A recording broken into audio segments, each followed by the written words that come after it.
Just like some TNT, way too hard for TV. Rare roles and real riders is all niggas see. Like red, please.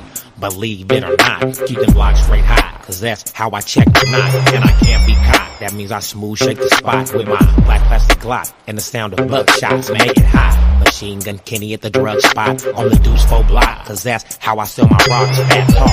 And then slow-mo, we hit your block up. Under your nails, I reach a bird from your flock. Talk the talk, nigga. Watch us walk the walk, it's some outline chalk, cause real killers don't talk. We make shit pop on the daily, keep this shit cracking. Me and Maniac and my dog that be out making, take these fools on the journey. It don't stop, take them all away from Beacom to the Deuce 4 block. The road city hit the corner, making something happen. Making nothing but family and green leaves, I'm stacking. Break them down in the drought season, man, come find me. Fuck up them road city players, if you feel me, rewind me, I tell the truth. I love these young G's to death, but I can't accept the fact that there's a handful left. Deadly as they wanna be, from blocks and parks. This shit done got me sparked, them dogs done barked. In the deadly roads, fuck punk niggas and fake hoes. Me and my niggas blow big trees and slang CDs, red rum, and Maniac low from off the block. Better watch that shit you talk before we smoke up your block. In the deadly roads, fuck punk niggas and fake hoes. Me and my niggas blow big trees and slang CDs, red rum, and Maniac low from off the block. Better watch that shit you talk before we smoke up your block. Fuck what you heard, man.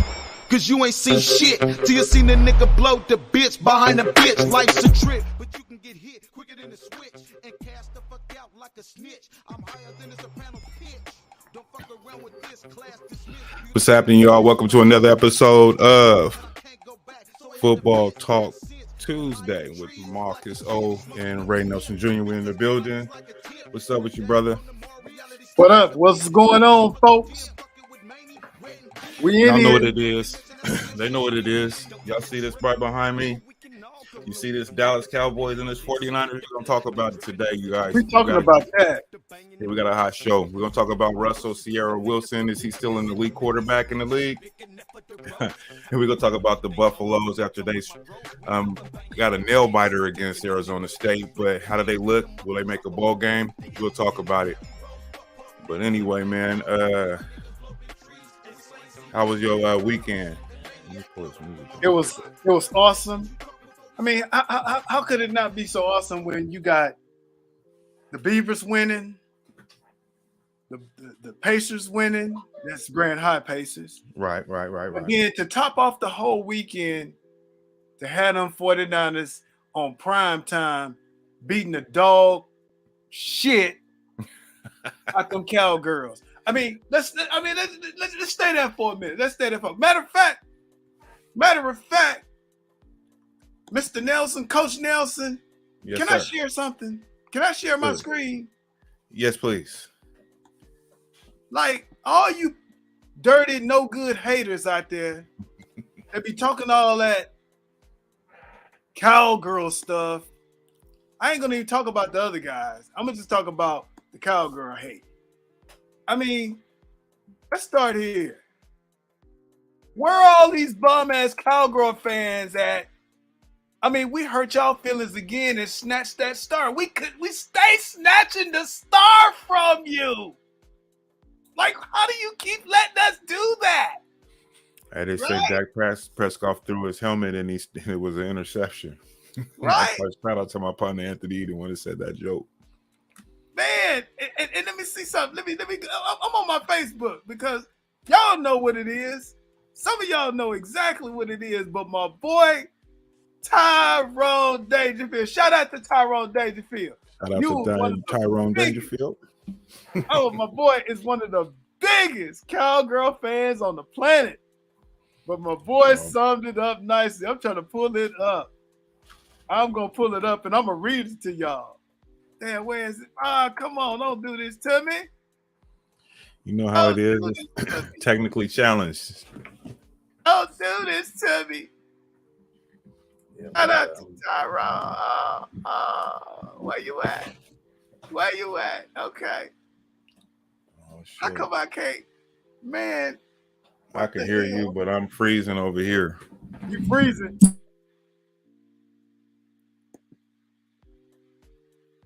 I want y'all to hear straight from a cowgirl fan's mouth.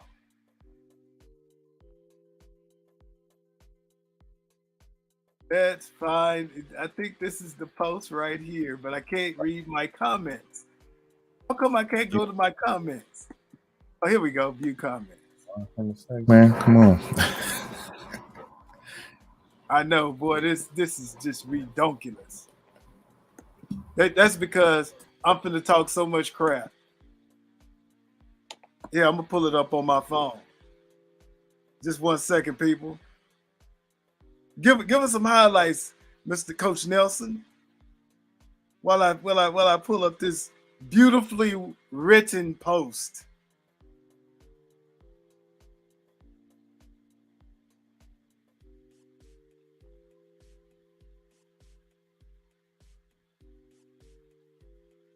You there? Did I lose you?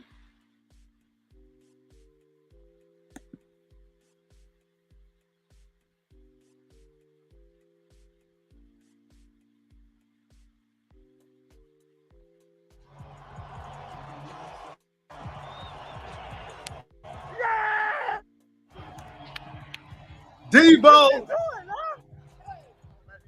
Let's go, boy.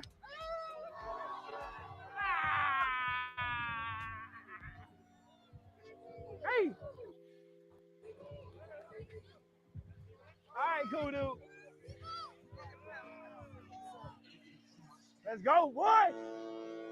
Guessing the temper, throw mud on it. Watching my chain got blood on it. The end of the bear got nails on it. Come on now. Let's go, boy.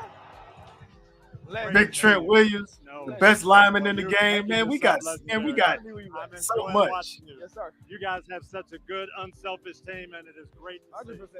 Great to see. Yes, sir. Keep it going. Appreciate you. Yeah, what's up, man? How you doing? I'm doing great, brother. Look good. Good. Good. Ready? Yeah. What you expecting tonight? Hey, man. Just watch it. Just watch it. Hey, the number as high as me, I ain't gonna lie. Oh, yeah. You be all right today? I'm 100. For the record to go now. This Draco undefeated. Hit your block and then I bleed it. Hold on. These bullets, he conceiving. I got it in my hand now, Ray. Yes, sir. Big one. Oh, I'm with you, man. I'm just sitting over here chewing. Don't want to be smacking on people's ears. Okay. Just hey, just turn it down. Let that keep playing while I read this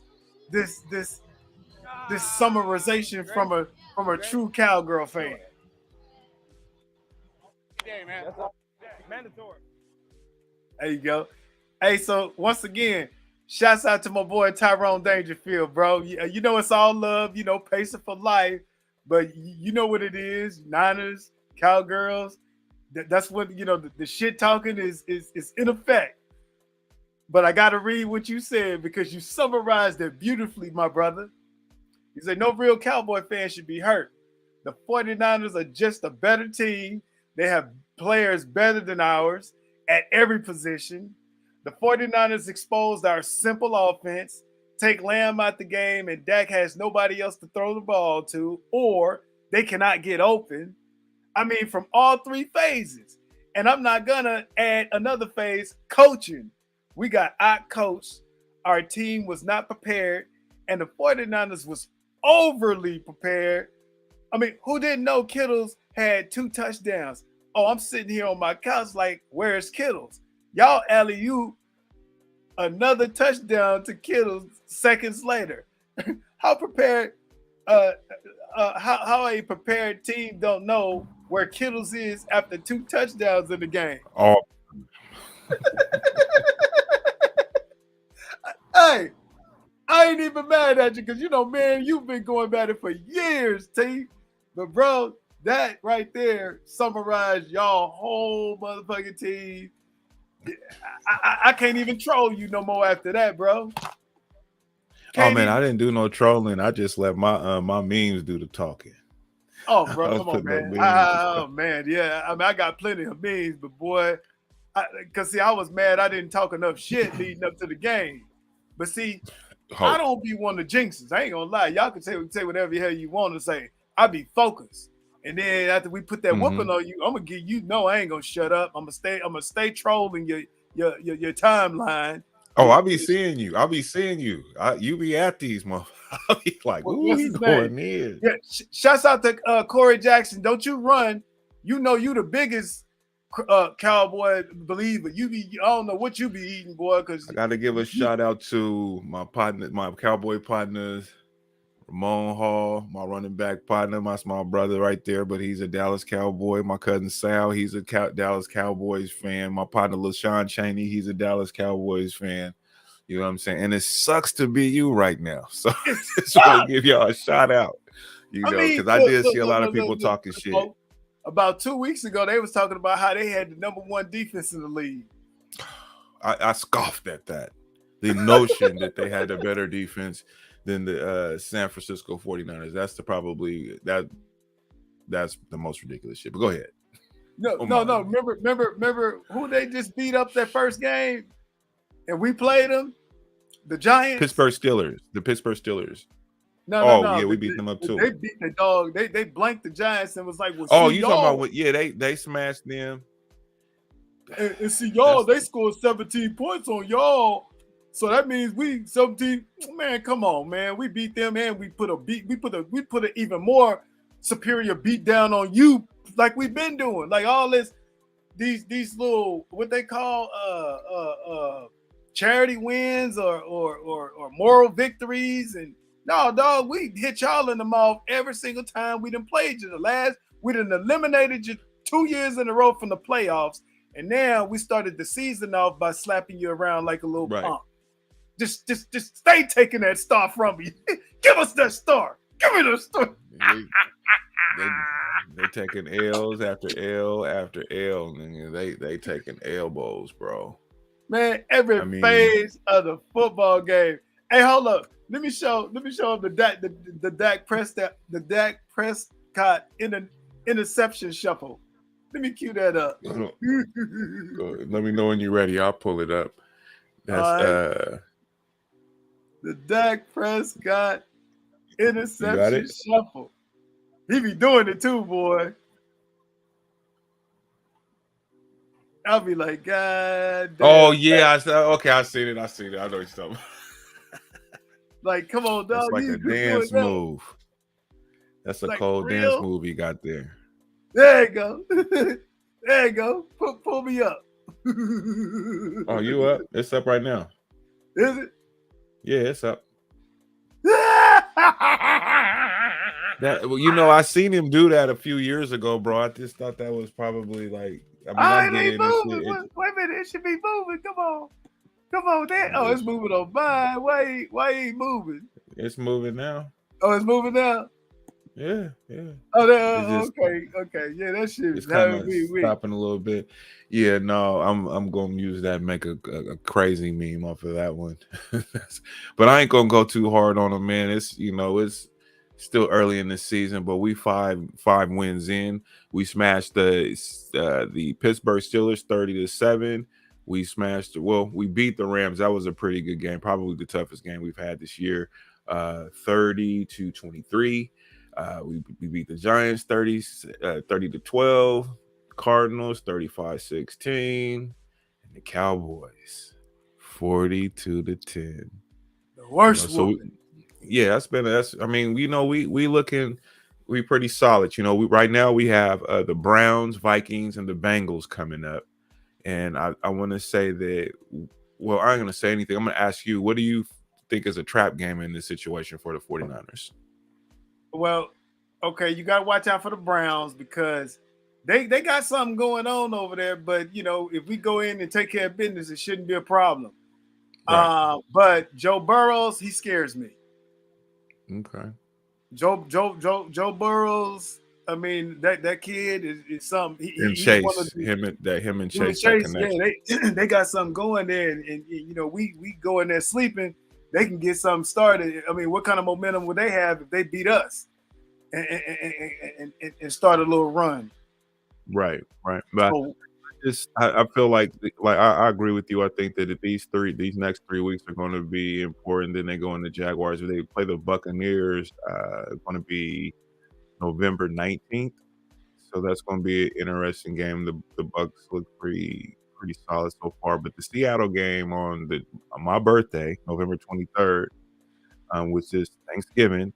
They play the Seattle Seahawks. So that's probably a game on more kind of that. And then after the Seahawks, you got the Eagles. So that's December 3rd. So those two games back to back is going to be a tough run. And then we turn back around and play the Seahawks again. So we play them twice in 3 weeks.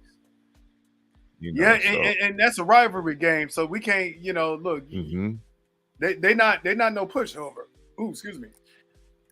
And Christmas Day is going to be a big game too, because we play the Ravens on Christmas, and right now they're not looking too good. Right now, it's still not midseason for them, but they lost to Pittsburgh. That's a divisional game, so you know how that goes. And you know what gives me confidence is because the defense, right? You win by playing great defense, and we got, Fred Warner is playing great. Nick Bosa is playing great. The races. We got our secondary is doing great because, excuse me.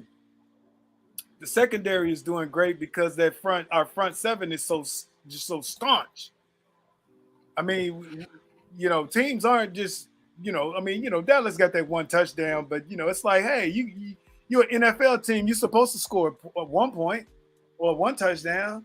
But nobody is really coming in showing us that, any kind of real threat because we're playing so tough, not only, on offense, on defense, every aspect of the game. So let's take a look at our team leaders right now. Of course, we got Brock Purdy. He's at 1,271 yards passing, 9 touchdowns with a 84.6 QBR. Hold up, dog. Put this one up. You gonna put up something with Brock Purdy? I tell you, when you go back to put this one right there. What you sent me? Oh, this right here. You see my screen? Yeah, I can see it. So man, look at that. Huh, haters? Huh, you no good haters? Look at that. So Brock Purdy has a 72% completion rating. That's higher than Joe Montana and the great Tom Brady, excuse me, and then the great Joe Montana. And then passing yards, and so they're comparable as far as many games in the season. So far, he's got more yards. Yards per attempt. He's kicking both their ass. And he has no interceptions. He didn't have many interceptions up until the point he got hurt, right? Maybe one or something like that. He's only probably thrown one or two picks since he's been starting. So it's a couple of things. He's not turning the ball over, and see, he's doing the little. You know how they always talk about the little things. It's the little things that he's not doing. Like he's not turning the ball over. Hell, even both Montana and Brady had turned it over 4 times. He's not doing that. His completion percentage is 8% higher than both Brady and Montana. Now, it's fantasy football. Go ahead. No, he's an elite quarterback. Yeah, they just don't want to. They don't want to crown him right now. They don't want to crown him right. Oh, he's on a great team. He's dog. That's Montana and Brady. Go ahead. I'm fine with him. I don't, fuck all the hype, man. They can hype these other dudes up, man, and all of that. I think that right now this is the best blue collar attitude that they've taken. Who cares, man? Because in this sport, they're showing you that you have to have a complete team to win, and I think Philly's kind of on that level too. The good teams are on that. You know what I'm saying? It's these other teams, they get caught up in that, or it ain't even the other teams. I don't even think it's guys that play, because I think guys that play respect this, but I think it's the media. So we look for narratives, and so it's that right. About the hot names or whatever, or Josh Allen out in Buffalo, or whatever, Aaron Rodgers who's down with an injury, Oh, but wait a minute. So the narrative is this: Josh Allen is your typical 6'4", gunslinging, tall quarterback. Old school. Brock Purdy, like Nick Saban said, got a noodle arm. He's not physically imposing. When you see him work out, you're probably not looking like, that's gonna be my no. But see, like we've been saying, quarterback position is like point guard in the NBA. You got to be able to distribute the rock. And the way you distribute the rock in the NFL is being able to process information fast and make decisions fast. And make sure that your legs and your arms go with that decision. See, that was different between Tebow and a lot of other guys back in the day. Like Tebow could process it, but his arm failed him. Right. So he's only had 4 interceptions so far in the last 2 years. Or who, Brock Purdy? Brock Purdy, yeah. Yeah. And this is just a career stats what I'm looking at. So for a career, he's 212 for 306, 69.3 completion rate, 2645 for yards, 8.6 average, 22 touchdowns, 4 interceptions, longest pass is 54 yards. Yeah. Come on, man. That's solid. Hell yeah, that's solid. I'm not complaining, bro. I'm not complaining at all. I just hope that, like I said, the one thing I just hope that he stays healthy, and don't get caught up. You know how these things go, man. The NFL is unforgiving, and we've seen what happened last year. So that's just one of the things I just worry about health. His performance, I'm sold, but I just know how this shit goes. Cats start getting knocked off, and then it's like, damn, it gets crazy. Ayuk has 378 yards receiving so far. Or I think this is so far on the team, and McCaffrey is rushing for 510 yards so far. You see this right here? What's that? Read that. So Brock is on pace to throw for more yards than Aaron Rodgers' MVP years in 2020 and 2021. He's also on pace to rush for more touchdowns Lamar Jackson's MVP year in 2019. His completion percentage is currently higher than any MVP winner ever. Oh, wait. Brock Purdy. So they're going to for MVP. You said wait a minute. I said McCaffrey for MVP last week. You said McCaffrey. I'm giving it to the man. Come on. No, I mean, now that we're sitting here kind of getting into the meat of this, it starts to if, like I said before, man, the way he plays the game, and from what I've seen from last season extending onto this season, he's a cool kid, bro. And I think that hey, man, if he can keep this thing going, bro, I think you're right. I mean, I think that at least he's in the conversation. But as far as he's on the best team and stay healthy. Let's say it. Stay healthy. Yeah, he'll get it. He will get it. I mean, they were probably, but the narrative right now has already started. They're starting to shit on him right now a little bit early, so that it's kind of like they're hoping that he'll fall somewhere down the line. That's what I'm thinking. Oh yeah. I mean, you hear it. You hear like I got a partner. Shout out to Sammy. You and your Cubs. He got your boy. He's a Bear fan. Okay, got you. All he talks about is what's his quarterback name? Man, they ain't been good since the Shuffling Crew. Right. But he so wants his QB. What's his name? The brother.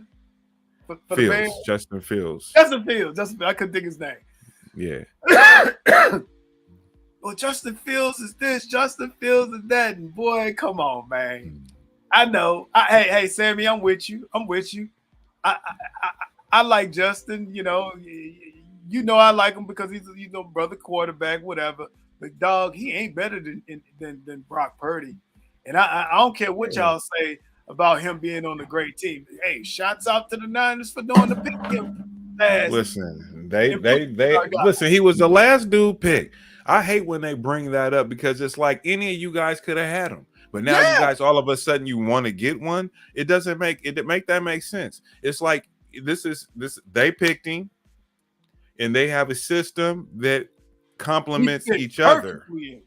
But it complements each other because of the type of player he was. He was this guy when he played in college. He was cool, calm, collect, ran the offense. He knows how to fucking play football. And when they get off of this vanity thing or this lust You know what I mean? Pause. But that's really what it is. They less than for these tall and these prototypical types. And I'm not saying if they not good, you don't get them. But it's like a lot of times when you get caught up in that and you think that you can get that, you don't really put as much into the guys that you have on your squad that can come in there and do something actually. Because if they're here, they can play football. But hold up, but see, I'm just gonna tag on to what you were saying about they get caught up into the prototypical guy, but then they overlook like you hear about that gym rat type of player, you know, and a lot of times them dudes be straight ballers. They just don't look the part. Right. Brock Purdy don't like you go walk you go walk on the football field, you not looking at Brock Purdy until the game start, and it's like, well, who is this guy? Well, hopefully he won't come out here looking like goddamn. I got distracted, or I'm just saying, like Brock Purdy start feeling himself. Happy Tuesday to you too, Geneva, in the building. Thanks for stopping in. One of the regulars from the PDX Dope Live podcast. What up, Geneva? She's learning football this year, so she's watching the right show. Yeah, and if you ain't got a team, you want the 49ers is the team you want to be on. What size shirt you wear? We're going to get you one. 49er all day. But our defense, right now, Fred Warner is leading our linebacker with 41 tackles. Sacks, Javon Hargrave is with 3 so far in interceptions. Talona Huffing has 2 interceptions so far. And that's kind of weird, man. I would think it got to be them is just the team leaders. So it's wait a minute, hold up right now. So the last guy, that's the safety, ain't it? The token safety, right? Yes. Shouts out to my boy. He from the mighty Grant High School Pacers, baby. Pacers is that for right? life on them Niners, baby. Okay. It's a Pacer for life on that Niner team, boy. You know you haters hate that. Okay, you know you haters hate that. Mark has another brother from the squad on the joint. Oh, she chose the New York Giants. Well, I'm gonna tell you like this, Geneva. We already walked on y'all this season, so we did y'all bad. One thing, but yeah, we did y'all dirty. But y'all got. Geneva, y'all might be picking up another coach because of what we did to y'all. Hey, listen, the third coach in like 3 years. Listen, they finna get a new coach and a quarterback because it's over for them. They got to start from scratch. The Jets is better than them right now. Right. And I said it. The Jets are better than them right now. So, shouts out to the Jets. You know, I used to kind of like the Giants when they had Eli, but in those teams and Strahan and all that, you know, the team that upset Tom Brady in the Super Bowl. Yeah. I mean, not that I necessarily fought, but they had a good defense. That line, the defensive line was crazy. But I like that group there. Yeah, man. Let's see McCaffrey. Let's see receiving. So Ayuk has had with 21 receptions, 378. Debo Samuel's got 302 off of 20 catches, 31 targets.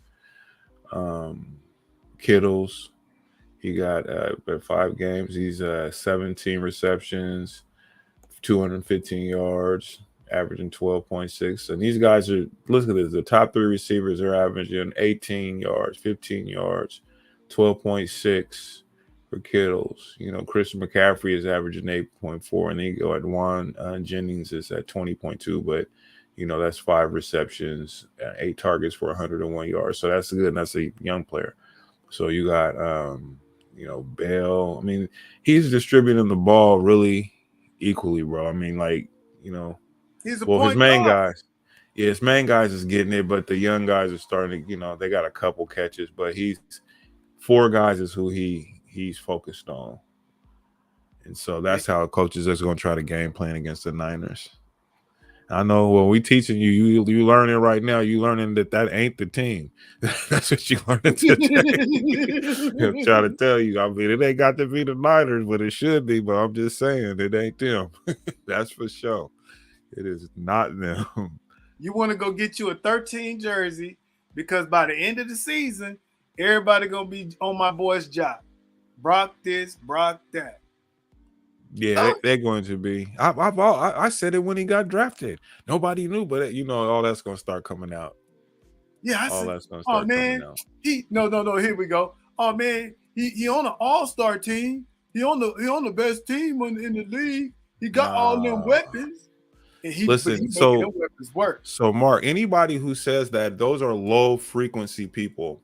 So like these people are like dummies, bro. You know what I'm saying? I don't even entertain dummies, bro. Like you're stupid for saying that. Like what do you mean he's on an all-star? Okay, so what? I mean, so what you saying that everybody that is just asinine to me. I hate when this is not hoop, right? Right. You don't have as many players. You can't just, like my brother-in-law told me when we was down at the Oregon game. And he was like, you can't have 3 type niggas and be dope in football. It just don't work like that. You know what I'm saying? If you ain't got these key pieces, they're going to be bad with everybody else. Okay, like when we had Jimmy. Shouts out to all the Raider fans. I told y'all Jimmy was going to be y'all quarterback this year. Oh, yeah, you won the other day, but come on, you would rather have Brock than Jimmy. Right. Hey, listen, if the 49ers are where it's at, then this is people trying to get me on the couch. They selling you some bad dope. That's what that is. They try to get you on the Cowboys tip. Look at this. What? What? He said 49ers are where it's at, then people are trying to get me on the Cowboys. Like, listen, so what Cowboy fans do is that like early in the season, they'll do some good things, and then they start talking Super Bowl and shit. That's what they do. That's what it's like me. Like with this whole situation, people was like, "Oh, I think it's gonna be competitive and all this shit," and I'm just like, "No, it's not. It is not going to be competitive." I had in my mind, this is what I seen happening. Yes, I said that, and I might be overzealous fan or whatever, but I know football too, though, and I'm just like, they're not built like that. And Parsons got fucking exposed in that game, and we're gonna talk about that too. They was all in his pockets, punking him, bro. He looked like a straight mark, bro. Hey, Geneva, here, this will put it in perspective. Dak for the Cowboys make almost $50 million a year.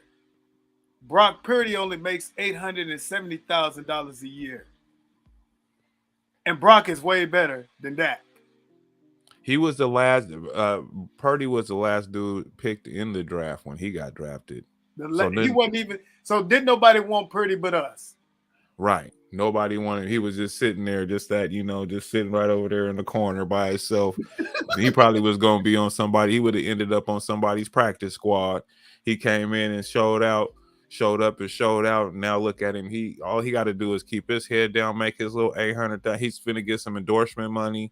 His money gonna start picking up. He gonna get an earring and tattoos, and it's gonna be all over. That's the tragic tale of an athlete, of today's athletes. You know what I'm saying? Once they get the money, they start fucking it off. But that's not all of them, But it's like a cautionary tale thing. But he gonna start, being in rap videos and all type of shit, talking about E40. Yeah. Well, that's gonna happen. That's fine. I like that Niner gang shit that they be doing over there. Them niggas be making cuts. Yeah. Boy, man, come on, man. I know you. So let's go over we're gonna go over ahead and do the scoreboard for the NFL this past weekend and Monday night. So for the final, we have Chicago 40-20 over the Washington. Oh yeah, let me do that. It's already at the stage. All right, so for the NFL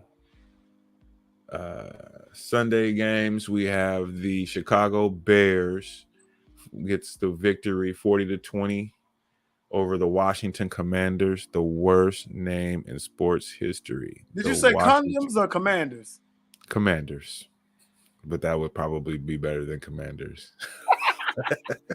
Anyway, so Chicago finally gets a win. That was a good win for them because they have been struggling. So good for them. Jacksonville upsets Buffalo. They played a game over in England, London. And of course, I didn't realize Jacksonville upset them. Yeah, because it's overseas, so it doesn't come across the wire like that. So it's kind of weird because I seen the score and I was like, oh, they're over there. So they play like 8 in the morning or something crazy like that. So the Tennessee Titans loses to the Indianapolis Colts 23-16, and Indianapolis lost their running back with a shoulder injury. There is day to day with him. New England gets smashed by the New Orleans Saints 34-0. Baltimore loses to Who's more Pittsburgh. important, Tom Brady or Bill Belichick? Keep going. Oh, okay. We're gonna get back to that, but yeah, that's a good question. Baltimore loses to the Pittsburgh Steelers, so that's 2 losses in a row for Baltimore right now. I'm sure they're talking about firing coach, so I don't know if that's warranted, but maybe it's dry, stale, and they may need to bring something in fresh. But I don't know. We'll talk about that too. Houston. Let's slid all the way back. Moving right along, Houston loses to Atlanta 21-19. I like that quarterback down in Houston, the young dude Shroud, I think his name is. Yep, he's good. Yeah, I like that kid. So that's one of the guys that I'm watching right now as far as talent wise. And take a look at this: the Detroit Lions win 42-24. They're 4-1 right now, and they're one of the best teams in the NFC right now and in the NFL. You gotta give them their credit. That's a pretty good team. I've got a chance to watch a couple of games. There's something to watch right now. Detroit look for real. Yeah, they definitely look for real. Let me see. Oh, he says he's going to change with money. Yeah, not everybody change with money. Not all the athletes change with money, Geneva, but some do. But Brock Purdy ain't from that. He's from he's one of them from one of them good wholesome boy. families. He's a good kid. Yeah, he ain't like that. He gonna get in one of the video vixens and get turned out. No, him and this girl just got engaged. Yeah. Okay, so he's being smart about it. And we have the Miami Dolphins and the New York Jets, Geneva's New York Jets, and Jack's New York Jets, or Giants. Oop, I call them the Jets. See? Anyway, the Giants, they got smacked by the Miami Dolphins 31-16. So the Dolphins kind of bounced back after losing to Buffalo, who Buffalo then turns around, bounced back only to lose to, so that's to Jacksonville. That's ridiculous. But anyway, moving right along, Cincinnati gets the victory over the Arizona Cardinals 34-20. Philadelphia wins over the Los Angeles Rams 23-14. I got a chance to watch that game. That was a really good game. The Rams had action, but Philly came to play. They played better football in the second half, so that was one for the ages. But definitely a good ball game. I also got a chance to watch the New York Jets against Denver. Denver came out looking pretty good, but the Jets really ran the hell out of that ball. So check the highlights on that one. That was a real good game to check. Kansas City Chiefs, they beat Minnesota Vikings 27-20. Nothing to see there. And the Dallas Cowboys and San Francisco 49ers, what we've been talking about all day here.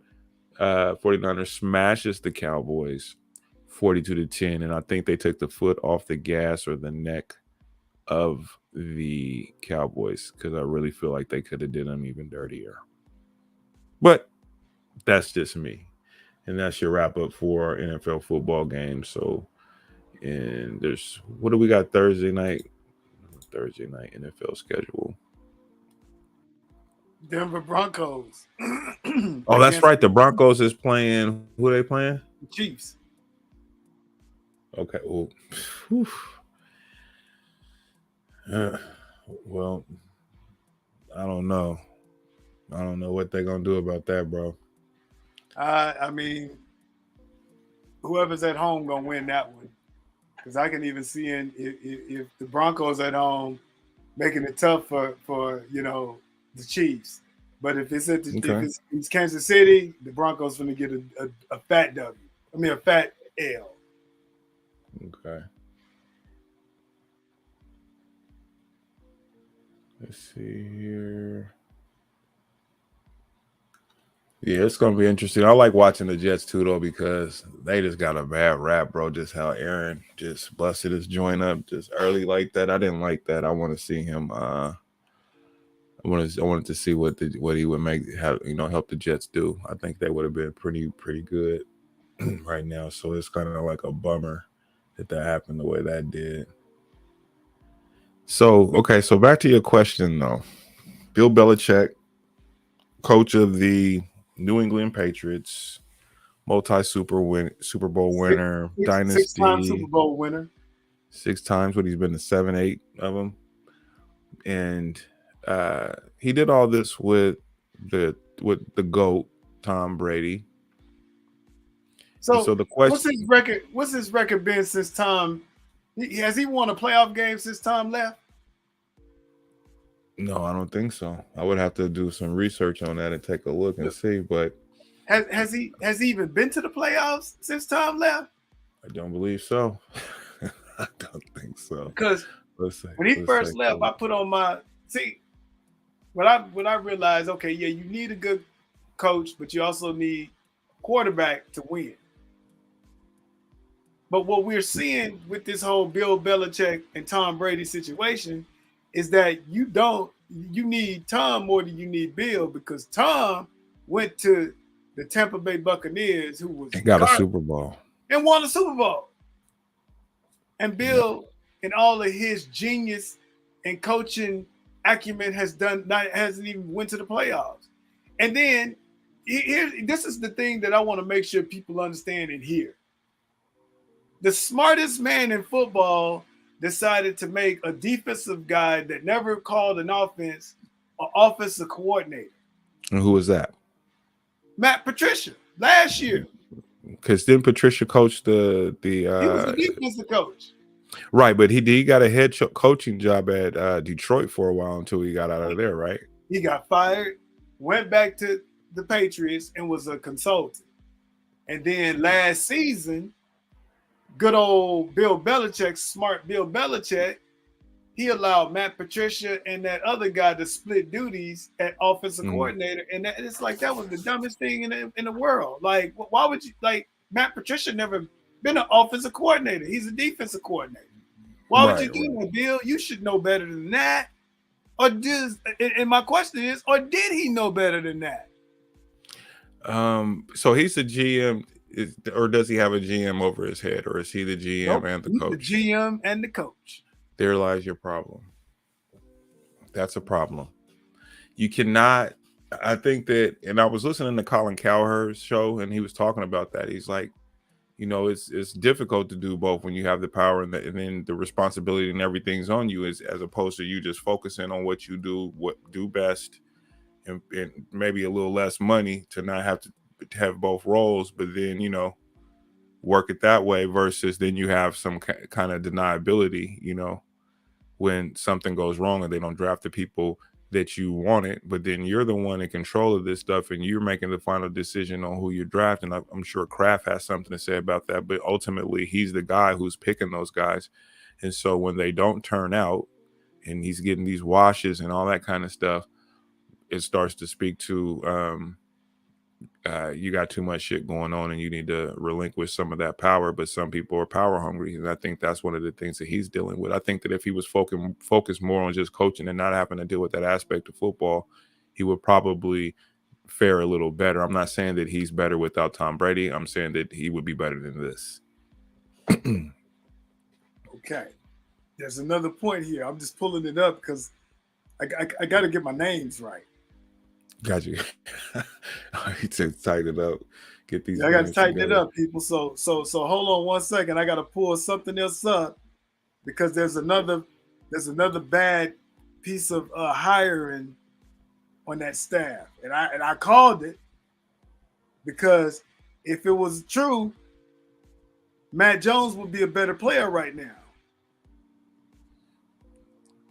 You think his system is outdated and people's play is pretty much caught up with him?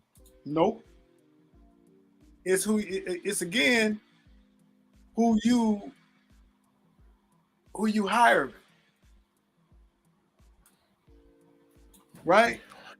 Right. As soon as I go into it, you're gonna be like, oh, okay, I see what you mean. Because I just got to pull up his name. So it's funny now. It's like because Skip Bayless been saying this the whole time. When Shannon, when he flipped out and did his whole trip out on the show, and when he called it, he said Brady was better than him when he got touched, and that was hilarious. But anyway, so he was right. Remember the hire to fix that problem we was just talking about? Bill O'Brien. Is that That's the offensive coordinator who was just at Alabama. Okay. Oh, O'Brien. Yeah. We was talking about that a couple weeks ago. I don't think O'Brien's a good coach. He was a good college coach, wasn't he? He was all right. But if you go back to last season, Bill O'Brien, look at because remember, the boy that went first round, they lost 2 games last year. Alabama did. But when Lane Kiffin, Steve Sarkisian, and all of them, when they was offensive coordinator rebuilding their career, Alabama was dominant. Right. When Bill O'Brien, they came out of USC, right? That's a USC tree. Yeah. But they all rebuilt their careers at Alabama as the offensive coordinator. Bill O'Brien was there last year and the year before with Matt Jones. And who was it? Who was you said again? Bill O'Brien. Okay, yeah. Because didn't he coach the Texans for a minute? Yeah, he did, and he got ran up out of Texas. Because he was garbage. Right. So when he got fired from the Texans, he went to Alabama, and he coached Matt Jones, and then last year, and so everybody was like, "Oh, well, send Bill O'Brien back to he." And Bill Belichick hired him this offseason, and look at the offense now. You got a second-year quarterback. You got a coach that's supposed to be, you feeling me now? Go ahead. He's supposed to know the Patriot way and all of that. Mm-hmm. He's supposed to be familiar with, Matt Jones and all his strengths. So not Alabama, the Patriots should be doing at least, 3-1. Right. Not getting 30, not getting blanked by the New Orleans Saints and Derek Carr. Really? You couldn't score against the Saints? No. And wait a minute, let's stay there. Bill Belichick, you're supposed to be a defensive guru. That was his claim to fame. You let Derek Carr with a Derek Carr led Saints team put 34 up on you. So now you and Bill O'Brien is being exposed. Your offensive coordinator is garbage. But how good is that defense? And are they healthy? Who? This season?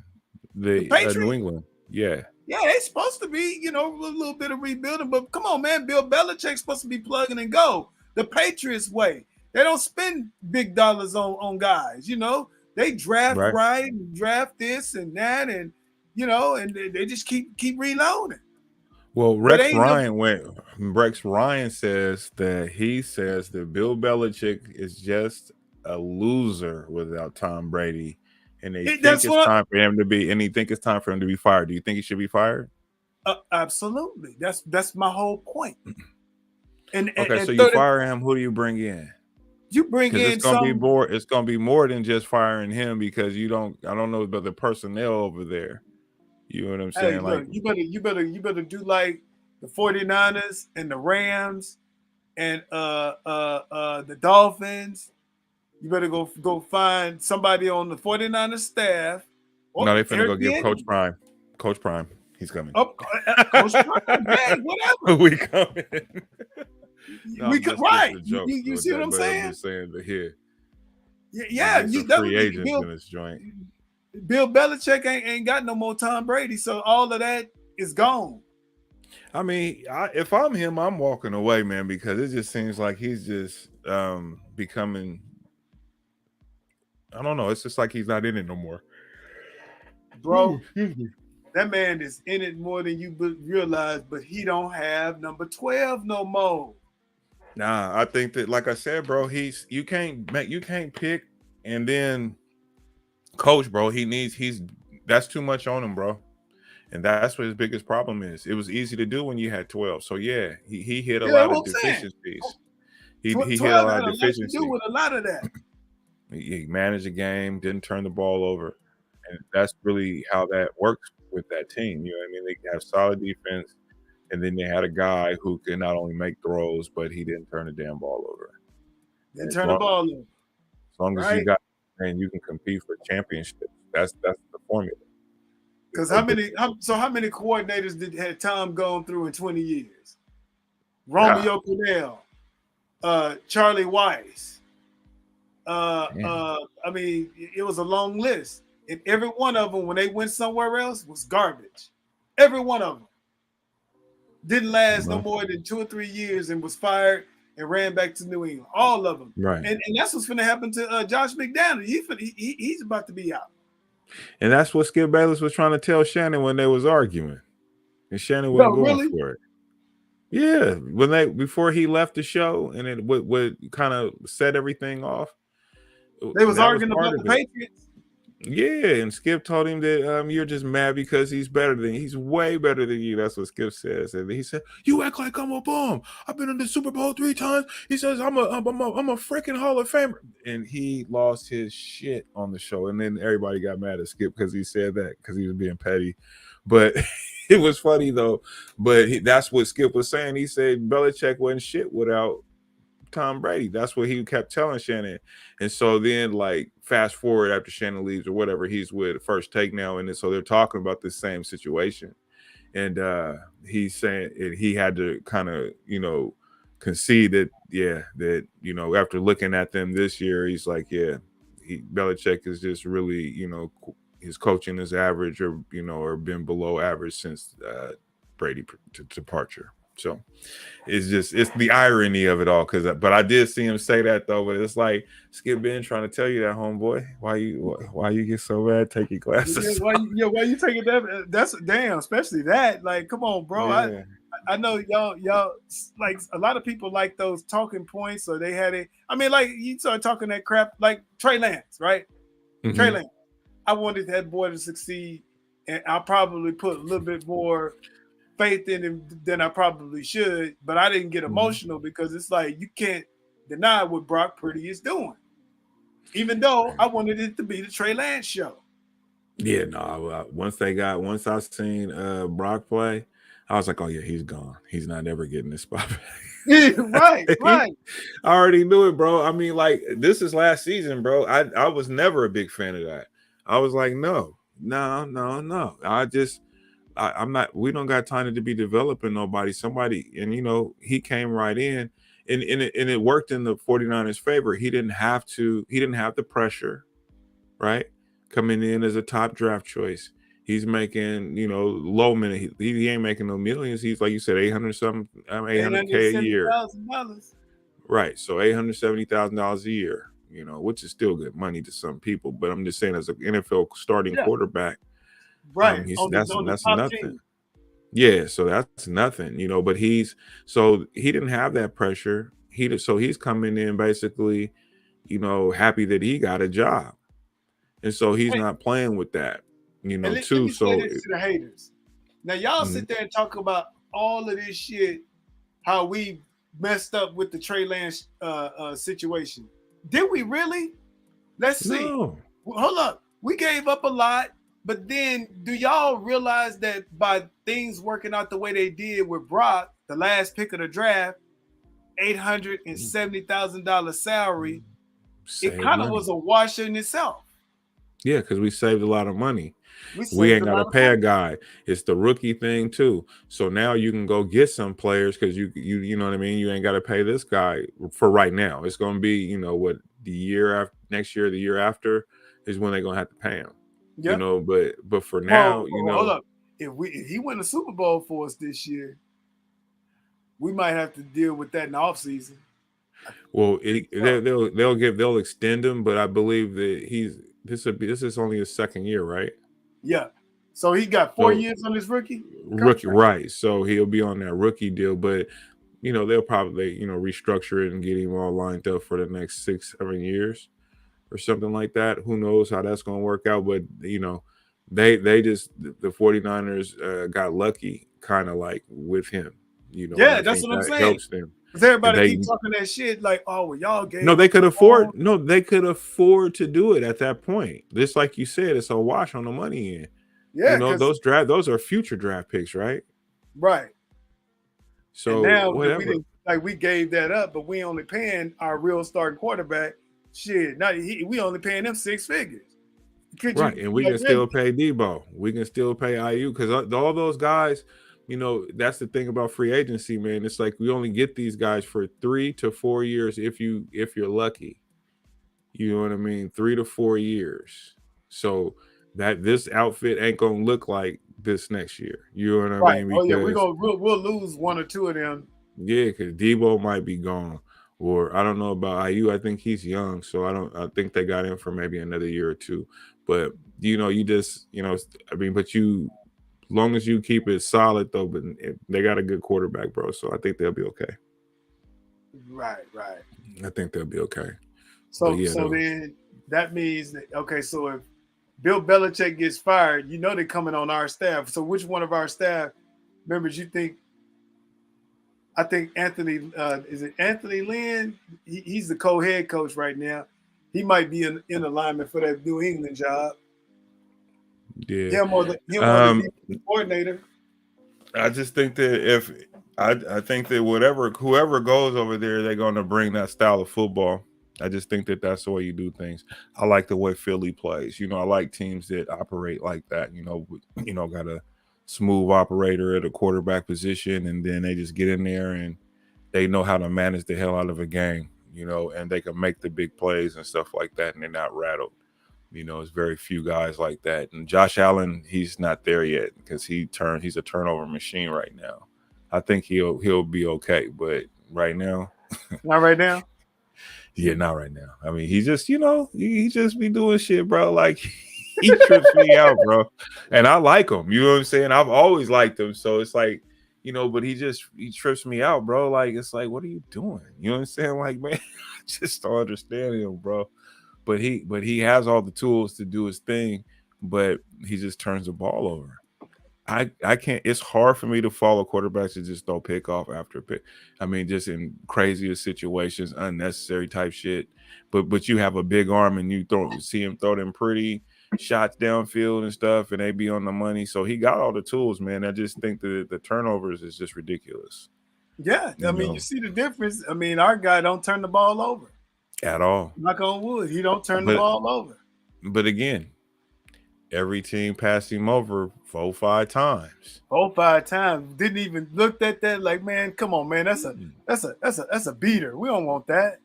Right. There's nothing imposing about him. Yeah, I remember when Belichick used to coach the Browns. I used to like that team with Biner and Bernie Kosar and all them. Yeah, I used to like that team. They had a pacer on that team too that died. Remember, Don Rogers. He was a DB. Okay, I remember him. Yeah, he's from Grant. Oh, okay. Yep, Don Rogers. He remember he was the guy that got I think it was cocaine overdose. Yes. Yeah. Yep. It was right after Lim Bias, right? Around that time. Yep. It was right after Lim Bias. Yeah. There's some bad junk out there. But he was he was a Pro Bowl DB on his way, and then that shit happened. Oh, they got this little segment on here. It's called "From Bum to Goat: How Tom Brady Carried Bill Belichick." Come on, put that up, brother. Hold on, Okay, I'm trying to be careful, man, because these motherfuckers, we got to talk through it, so we can't just be quiet and watch it. So we got to make sure that we talking. Hey, talk through it real quick. I just need to grab me some more water. Yeah. Hold on. From bum to goat, how Tom Brady carried Bill Belichick. Boy, these motherfucking YouTube creators be crazy with this shit. Shout out to Scap Attack. Like and subscribe to his page. Let's see what we got.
And we'll be back with you, ladies and gentlemen, momentarily. Please listen to the music and enjoy yourself as we take a quick break.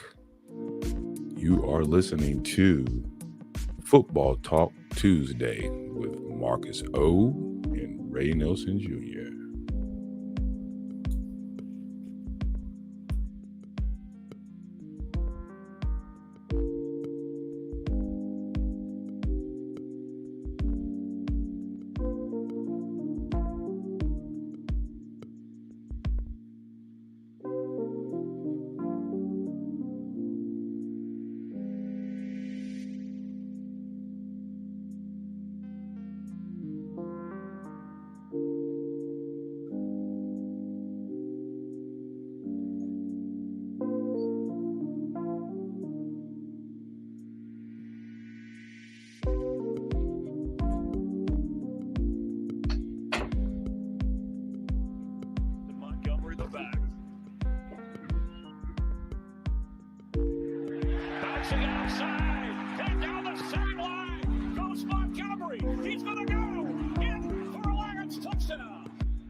Intercepted, picked off by Cam Taylor-Britt, and Cam Taylor-Britt takes it to the house. Officially down for 31. They give it to Warren. Hurdles, spins, flag down. We're down to 1:23 to go. On a 2nd and 9. Pickett lines up a deep ball. Separation. Touchdown. George Pickens.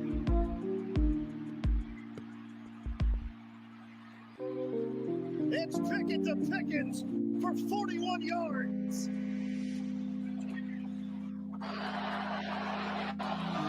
Shout out to CBS Sports. Hurts going for A.J. Brown. It is short. It is intercepted. On 1st down. Burrow with time. Looking deep. Looking for Chase. He's got it. And Jamar Chase on the deep ball for the touchdown. That boy Chase ain't no joke. 63 yards. Burrow to Chase. Pass is hauled in by Moore. Gets free. Washington gambles and lose the gamble that time. 56 yards. Huge. Dolphins have won 17 consecutive plays. Had the interception return for a touchdown in the middle. Now going deep to the far side. Caught. How do you get that wide open? How do you get that wide open? I don't understand that. 69 yards. Tariq Hill and the fastest cat in the game. Ooh. Oh my. There he is. He rushed with over 200 yards, by the way, or nearly 200 yards. Killing the game.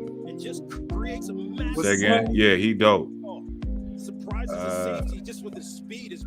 What is his name? He rushed for 200 yards. I forget. He quick though. Oh, this game right here was hard, bro. A.J. Brown, one-handed catch, beats his man, field goal range. Brown taken down inside the 30 with 7 seconds to go. That's my guy. I like It's him. hard getting up and being physical. He's strong, bro. Look at that. Look at that. Somebody look at this. He reminds me of Debo a little bit, but I think Debo got more hips though. You know, as far as juking, he got that running back swag. Right. To me, Debo. And then you're going to see here pretty clear. Kendrick has that right hand in the kind of underneath that back plate. Them corners be little. They can't tackle. That's on this play on red zone. Oh my! He was fast, boy. He got him out there. Speed kills. Look at the hole right there. Achane gets to run through. There is no It's called that zone read. It's going to be able to make a play on him. The fastest. He didn't have nothing but J-like. Broncos need about 20 yards to make it a 60-yard. Ciera. Oh, he fumbles the ball. Oh, kickoff. There we go. See, Russell, Ciera, Wilson, man. Yeah, I hate to say it, but Russ, yeah, it's over for you, brother. Oh, my. Is he still an elite quarterback? In the biggest situation, No, he's not. best players to make plays. Jeff Ulbrich, You know, you turning the ball over. Quincy Williams right now. He steps up and it's all on the line. Oh, yeah, and Sean Payton got on his head. And how about Bryce Hall? Great story. And Sean Payton struggling, too, because he the GM, too. So you brought these motherfuckers in here. So, you know what I'm saying? You responsible for this. Well, hold on. He still got some, what you call it? Some leftover residuals from the last team. I know. 102 yards for the Giants' first touchdown in the first. All right, Geneva, there you go. That was big time that was the best thing the Giants did. That's dopeness right there. Oh yeah, he can run too. Look at he's a track guy. We talk about speed. That's 102 yards, and he had some fast. Yeah, he's a guys track coming guy. after him, right? Tyreek Hill is coming after him. He has some blazing speed. Jalen Waddle, he gets hit. I love the captain Okereke staying with the play and Pinnock. Yeah, that was a good play right there. What do you say, boys?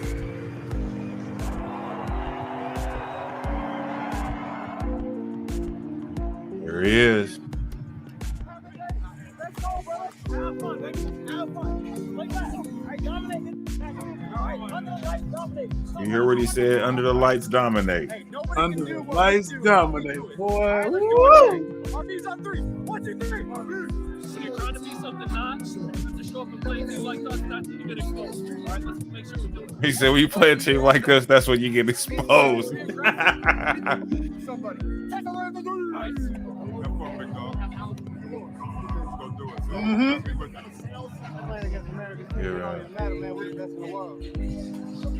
Well, y'all got to stay healthy. I like that energy, though. I seen this picture of the Rams stadium when the 49ers showed up, and everybody in the stadium, the whole stadium was red, bro. Right. That's what it be, bro. Remember why we travel well. Planet. It's this right here. Team, your brother. It's trust that your brother gonna do his job every single play for 60 minutes. Play together today. Play together today and trust your brother. All right? Man, with everything you got in your body. And Shorty, I'm gonna be out here with us. Let's go tell me that. Tell me that 3, 1, 2, 3. Hey! Yeah, what's up? 2 times. 3 times. Right there. Them boys, boy. Right there. Hey, Hey, man. I just need him to be healthy, man. That's all, bro. But you know, this is football, man. So it's Football.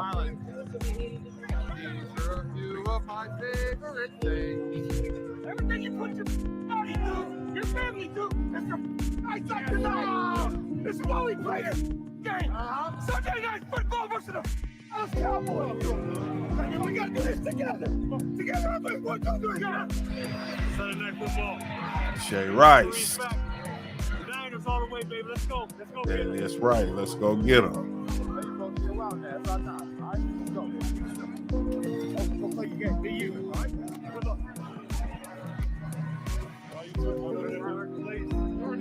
Yeah, see, I like to see stuff like this. This is real team shit, bro. Right. They get you hyped and then see the boy highlights. Yeah, because that's how we was when high school. Our teams that we had, we was close like that.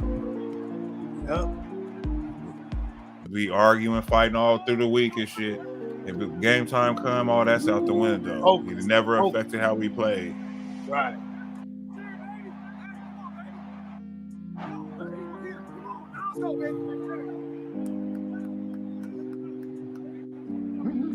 Now, what you think about Travis Kelce and his campaign? What you mean? With Taylor Swift, all of that? Yeah. I mean, you know, I can't be mad at him. You know, he Travis Kelce, and he got the hottest, you know, one of the hottest women on the planet that's jocking him. You know, so you can't hate. Yeah. They cheating in games for him because of Taylor, man. What's that? They be cheating in the games because of Taylor Swift, man. Oh, you think so? And that one call against KC, I do. That shit was crazy. But I mean, you know, things like that be happening. I'd say, you know, some people say the NFL is rigged. Yeah, you know, I mean, I just feel like it's just the way that sometimes how these calls come in. Just, I would say the NBA is probably a little more rigged than anybody. So, you know. Mm-hmm.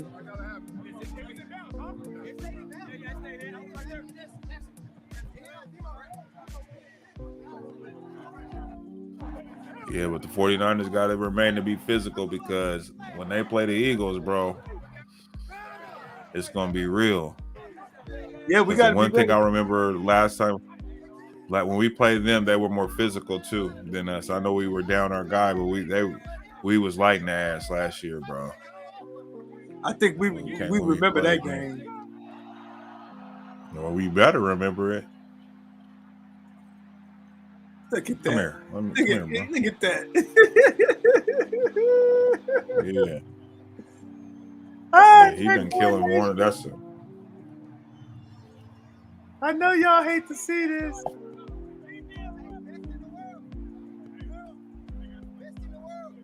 I mean, if you're a Cowboy fan, boy, I mean, how do you feel for the last 3 years, 2 years in a row? Well, 2 years in a row, we eliminated you, ended your season, and then Sunday Night Football early in the league in the season. Y'all supposed to have the number one defense. We're supposed to be the number 1-2 teams, and y'all just get destroyed. She said they lit. She says, why you call Russell Ciera Wilson?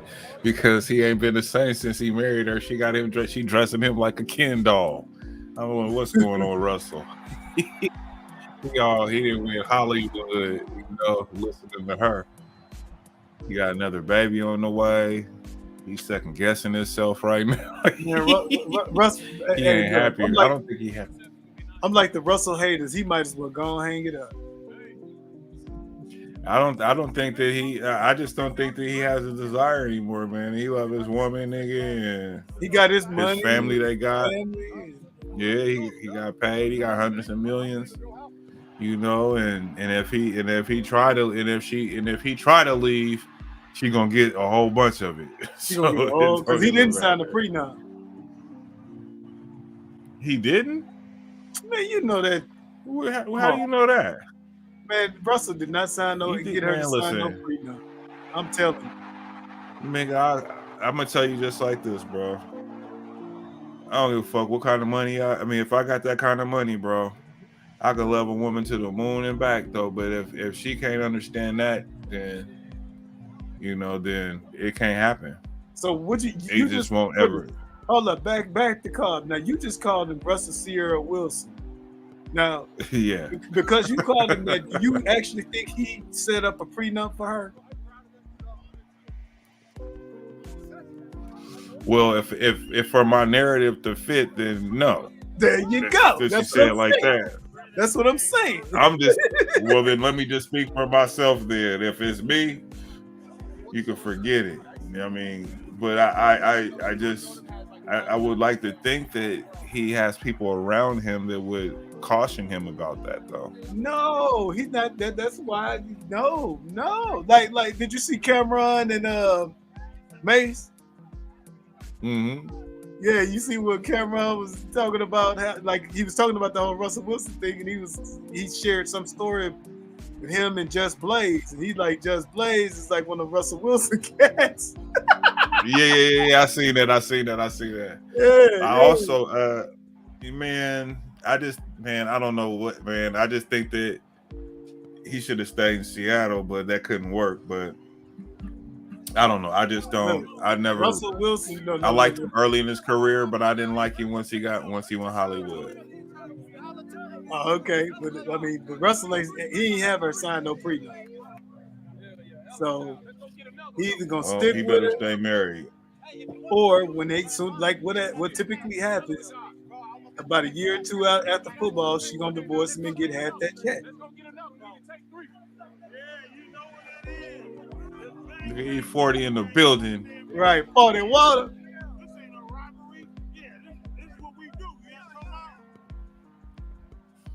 He said, "This ain't a rival. This is what we do." Get the ball out your hand quick. There you go. It's all good.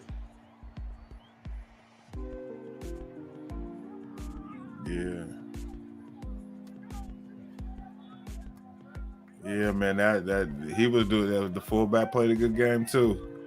They overall, this was just a great game. Did you get a chance to watch Colorado, excuse me. Yeah. Mm-hmm. Yep. See, Geneva agrees with me. He has to have signed a prenup. I'm just saying, he's worth $100 million, man. What you doing? This Geneva? No, he didn't. He's Russell Ciera Wilson, like Ray called him. He ain't signed a prenup. Telling you. Look it up and see. Remember, he was the last. There was the last. I remember when he got with her, man. It was like he was with a white girl for a minute, right? He was married to, wasn't he? Yep. And then he broke that off and got with Ciera quick. I was like, damn. I was like, they move. I said, he's moving pretty fast. That's what I was thinking. Like, dude, you're moving fast with this one, man. Like, Ciera I mean, she is fine, but I would have slowed. Who she was just with would have slowed me down. You let what's his name? The Future. Future. You let Future put a baby in you, so I better wait a little bit. I'd have waited a little bit because I'm like that. The type of dudes you fuck with kind of make me look at you a certain kind of way. Ooh. That's definitely I think that has some merit, sir. Yeah. I don't know. Ciera, he got about 20 babies now. Didn't 50 Cent used to fuck with her? Yeah, 50 Cent used to fuck with her too.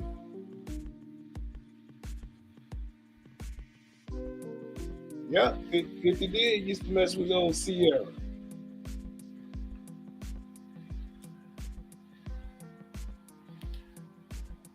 So, let's see here. Who does Colorado play next? Shit, they might even have a bye this week. Because the game is USC and Oregon. Washington and Oregon. They could use one. That's the game. Washington Yeah, versus ooh, that's gonna be a game right there, man. Oregon. Yes, sir. In Seattle. Ooh, yeah, that's gonna be a real game. Yeah, Oregon finna run them. Oregon's gonna run Washington, He bro. said Oregon finna run Washington. If not Oh, at they home, finna run dog. them, bro. You do They finna realize that run them. Washington and Oregon is a rivalry game. Absolutely. So it's gonna be. I know, and it's a Pac-12 game. And I And was it's a Pac-12 game. I was listening to this show that NPR actually was talking about it, and they were talking about they're asking that they drop the suit against the other teams because they're trying to stop them from rebuilding the Pac-12. You know, and putting other teams and stuff like that. And they're trying to stop them from barring them from doing that or whatever. And they're saying that once they committed to leaving the conference, that they relinquished all their rights to be able to have a say in that. So that was kind of interesting. They were talking about that on NPR. I was like, oh yeah, we was just talking about this.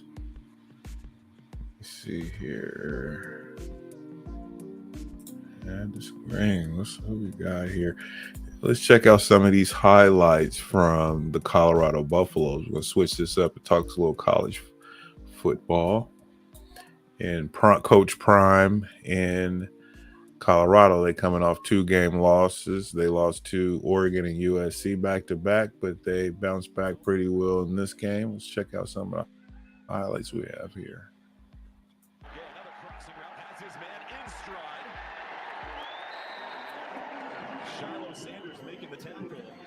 Arizona State did a good job of picking it up. How about this formation? Look at that lineup. That was crazy. Right. Imagine that It worked. something a little off cue there. There is no foul on the play of the formation. Oh, they try to say they had the illegal formation. That's why I was looking at that like that was weird. Just a direct snap, one-on-one, out of the hand.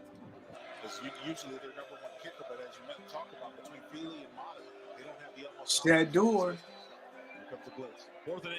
Here comes the house. Sanders flips it out. Here's Ooh, Edwards. that boy. Ooh. And Edwards. You are a linebacker. Well, this case you have Dylan Edwards on the Get to him. Avoid another slow start. Hankerson is the back. Yeah. Sanders under center. Good sweep. And hands it off Xavier Weaver. And the sleight of hand has the Buffs. Was completely fooled. Had no idea this play was coming. Decided to play man coverage. Okay. Pressure coming from Colorado. Pass made across the middle. Stovall. Oh, that's a flag. Much Shiloh. He throws it. There's some poor tackling there. The stiff Yeah. arm on Shiloh. Oh, that's what my uncle keeps saying, boy. They cannot tackle. Oh, man, I've been saying that. I was saying I've been posting out. Oh, That's yeah, one of the you things there. probably too been saying it too. Yeah, that's been my thing, bro. I look at the game from the inside out, and usually the team that's tackling the best is the team that wins. Yards, one more look. Scattaboo churning those legs, and that So look at that. 225-pound front. Clock continues to tick. Sanders takes the shot, but gets into ASU territory. Simmons chopping him down. 14. Alfonso Taylor. They're going back and forth. There's Horn for the. You always Nice shot on. That was a good tackle. That's how you tackle. 3rd and 10 for Sanders. Hidden. Steps up in the pocket. Sanders trying to race to that first down marker and lose the tackle. And Sanders Nice. gonna strut it And to them the boys ain't fast like they daddy, though. That's what Right. they do, They though. are not fast like they daddy. Can't miss out in the field. Protection solid, then it breaks down. There's Romney right there. I mean, he runs like his dad, but he ain't fast like him. They're going to roll into the next one here. Bourget going to step up. Bourget gives himself up. And now they've got to hustle to the line of scrimmage and get the spike off. Yeah, we got a number the number 2 for the Sun Devils is a Grant Pacer. Oh, is that right? Yeah, he's a receiver. Yeah, they be your school is churning them out. Oh yeah, we've been shit since I was there. I was the dude in '91. Right. And every year, boy, they got about 2 or 3 of them that come out. They're in position. They already got them out flanked. There was no one. I mean, it'd have been 2 or 3 of us if my boy had his grades, stalwart. Because it was me. Yeah, Dante. Well, Dante's brother. How is he doing? That's the first. So Dante's older brother was my receiver. receiver. TE stunt. Oh, got you. So go outside, where is Dante Star Wars now? He live in D.C. He be between D.C. and like Miami. Oh yeah. Yeah, he be working for. If you pay attention, he be doing like CNN correspondence. And especially when like somebody get in trouble in sports, you'll definitely see him on CNN doing, commentating or whatever. Right. But his brother, his brother was like him. Well, actually, Larry was faster, but Larry didn't have grades, and so he's supposed to be coming on here doing this with us, but that's a whole nother story. But Larry was one of the few people that went from JC to the league. Right. But my year should have been me, him, and then there was a big tight end, but he played basketball. He ended up going to Graham, Mike Tardy. So it was us 3 that came out in '91. He went to where? Graham. Defender can't respond. Oh yeah, that's where I went first. He was supposed to came to Oregon State with me because they were supposed to. Yeah, I went to Grambling first, and then I came to Oregon State after I left there. Weaver going to get to the outside, picks up a block. Weaver, Ooh. the blockers in front of him. Xavier Weaver. Oh yeah. 25-yard line. I remember that play. Big time return for the playmaker. Just pure speed. ASU has some defenders down there, but Weaver's able to get out and outside, and then he picks up a good. Yeah, he fast. Yeah. 3rd and 15. The screen. Man, I just got this little foot massage thing to help you with diabetic neuropathy. It's weird because I feel this electricalness going through my feet. Oh shit! So you have to do that every day? Yeah, you're supposed to do it every day, and it's supposed to help repair your blood vessels in your feet, and it's supposed to help. Right. Because I know that with nails and stuff like that, I know people have to get their nails clipped by the doctor and all that kind of stuff. Oh no, I ain't no shit like that. No, I mean, yeah, you ain't bad, but a lot of people who have that issue really bad. Yeah. Because my aunt, that happened to her, where she had to have her amputation and all that kind of stuff before she passed away. Over the outstretched arms. And then my uncle, one of my dad's best friends, we'll call him my uncle, but the same thing happened to him when he had some issues with that. Colorado and a man. So it's a massager that you use? It's like electrical massage. Right. That's what I went. And it stimulates the blood flow. Right? Yeah. Boy, that neuropathy in your feet ain't no joke, boy. Woo! So what is that though? So I mean, because you be having so much sugar, painful. Well, yeah, it feel like little. It's like glass in your feet. Needles, yeah, like just somebody just randomly just poking you with needles in your feet. Damn. And it's because your blood vessels are getting fucked up because of the sugar. Right. This little foot massage. So you don't eat much sugar anymore though now, huh? Shit, boy, man, I ain't gonna lie. I have my Gatorade. I got me some apples now because I do be having that. Like I be having that. Mm-hmm. Got it. I mean, yeah. After, yeah, I mean, Oh, so you had a cravings, and so you got to get something to offset that, right? what's that? So no, I'm saying that the apples take care of those cravings for you for sweets and stuff. Yeah, right. When you eat those. Yep. Yeah. For the game. There you go. Oh. Yeah, so I wonder who they play next week. That's going to be an interesting one. But yeah, I'm still following them though. I had to I used to watch Jason Whitlock until he started on this Dion thing. And I was like, bro, I said I can't fuck with you no more, bro. I'm done. Right. Because it's one of those things like, bro, I can compartmentalize my feelings about somebody. You did it, and I really don't care for him like that. But it was just one of those things where it's like you're overdoing it. I'm not saying that he's not above reproach or whatever as far as Prime is concerned. I feel like, yeah, you can speak on him, or how you feel about him. But I mean, the vitriol that came behind it was just so personal. It was like personal fucking attacks. And I'm like, I'm not with that type of shit, bro. You know what I'm saying? Like, for real. There's certain things that I didn't like about Dion, but that don't mean I don't like Dion no more, that I don't see the positive in him. I would never question his manhood. I would never question him as a father. I mean, and as far as how he carries himself as a coach wearing sunglasses and a hat, I think that's the most pettiest bullshit I've ever heard. I'm like, are you fucking kidding me? This is what we're talking about? You know what I'm saying? Like, we're talking about him with sunglasses on or whatever and a hat. It's just like you will find any fucking thing, and this dude just kept on. He kept on, and I just said, bro, I can't do it. I said, I'm not rocking with nobody that does that. You out here because your show is in the fucking toilet, and you out here disrespecting, got Dion's cock in your mouth because you trying to get ratings. That's the only reason why you saying the shit you saying. This, and it's like I feel like, man, it's like I would assault somebody talking shit like that about me. You know what I'm saying? Seriously, like, man, I'll slap the shit out of a motherfucker talking. You know what I'm saying? Like, are you kidding me? Like, bro, okay, question. I made a poor coaching decision, right? Or I didn't do this or something that's tangible in terms of the game.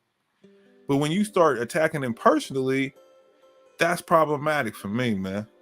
Right. And I think a lot of it ain't just Jason Whitlock, it ain't just him. I'm just saying anybody, and not just the neon thing, but just any like star or politician, whatever it is, it gets so extra personal and shit versus you talking about the real shit at hand. You know what I'm saying? That we supposed to be talking about. Right. Well, I mean, it was that video you sent. When I looked at that, when he started comparing him to the hyenas and all of that's going on in the hood, it's like, are you serious? All the peacocks, yeah. All the peacocks. Yeah. It's like, dude, come on, man. This dude is actually having a positive impression in an old school way on young men, young black men. Are you and you this is what you got out of all of that? I couldn't rock with it. Because that's what he got out of it, bro. Because Dion is an old school coach. Like when you take off the shades, take off the hat, and really get down to what he's doing it the old school way. Accountability, discipline, and right. not all that, the flash is because that's what men go ahead. But that's what men need. No, I was just, not to cut you off or anything, but I think that's crucial to men, the development of men. You see what I'm saying? And we ain't talking about the importance of that.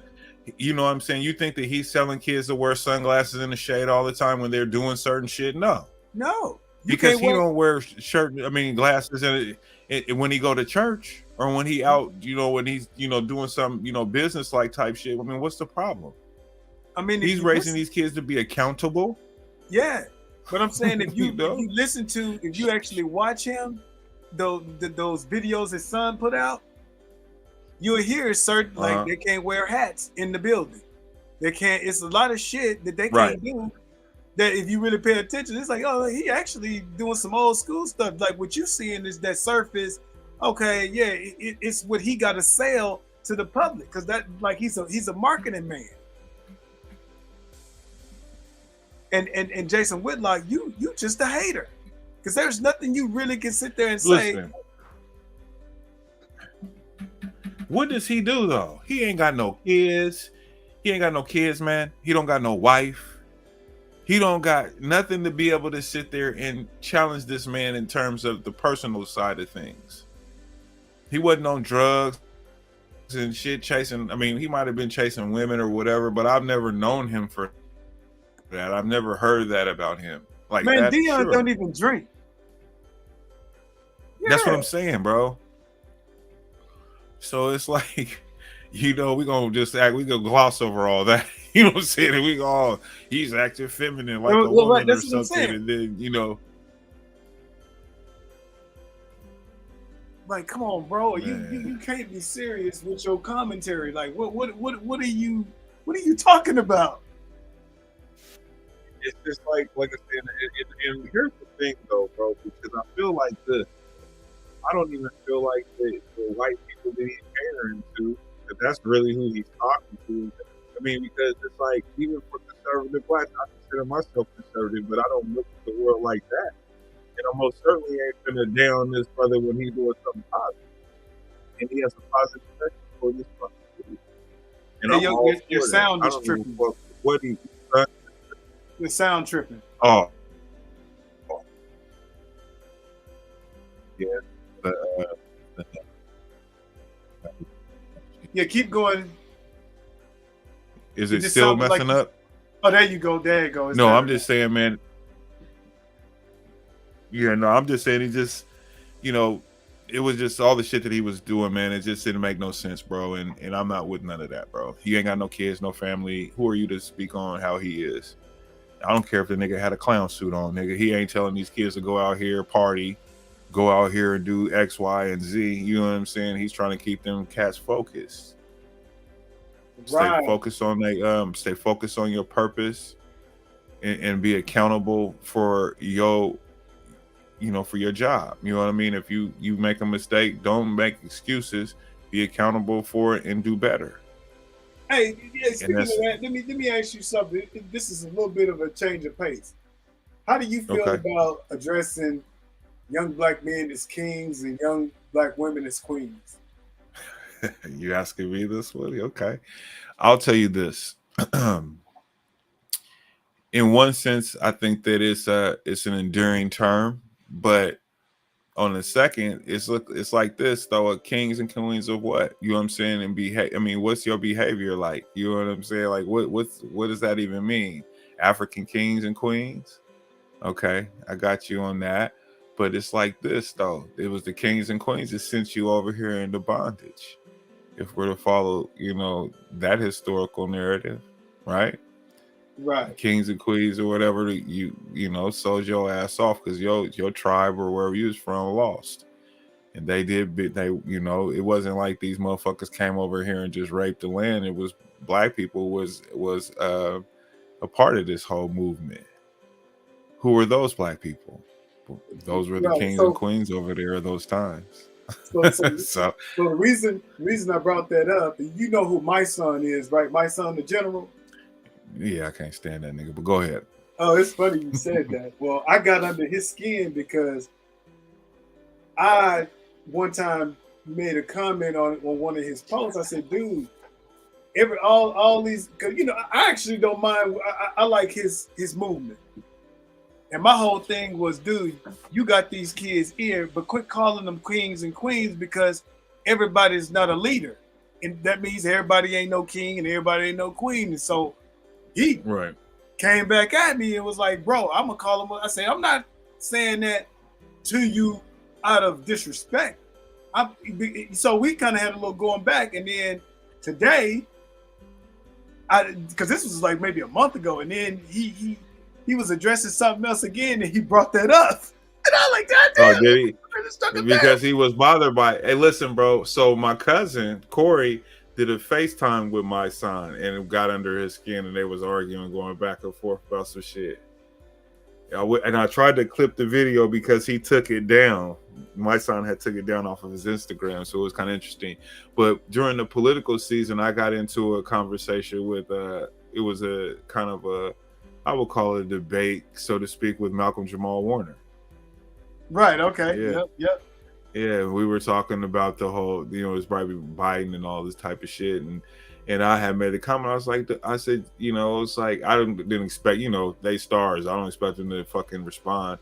So I'm like, man, I said, and I made this paraphrasing here, but I was like, basically, you got your stars. You guys have a different way of life. You guys got money, this type of shit. And I said, I think it's problematic when the people listen to people like you that tell them how they should vote versus them voting their interest. And what has Democrats ever done for black? And then I got off into that shit, right? So then I called him still a slave ass nigga. That's one of my terms, because it's like, if you still on that shit, then you still a slave to me. And so then he got offended. He hit me back. He inboxed me, nigga. Oh shit. And so then we going back and forth. And so I apologize to him for calling him still a slave ass nigga or whatever. You know what I mean? I said, okay, I'll probably overstep the line up, and I should have said that to you, and I apologize. I did apologize for that. But nonetheless, though, I still stood my ground in terms of what I believe and what I think. I was like, I don't run by everybody's script. There's no code. You know what I'm saying? If black people had codes, then we wouldn't be killing each other every day. I'm just like, that's that bullshit. I'm like, I said, I run to my own script. I was like,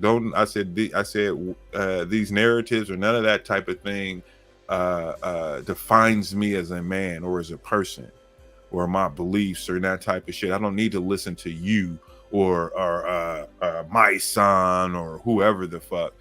I don't need your goddamn your words of encouragement and all that shit. They treat black people like pets. We have to have a collar or a leash around our neck and motherfuckers lead us to doing whatever they think we need to be doing, like they do they dogs. And I'm not that. I don't need nobody. I'm not a victim.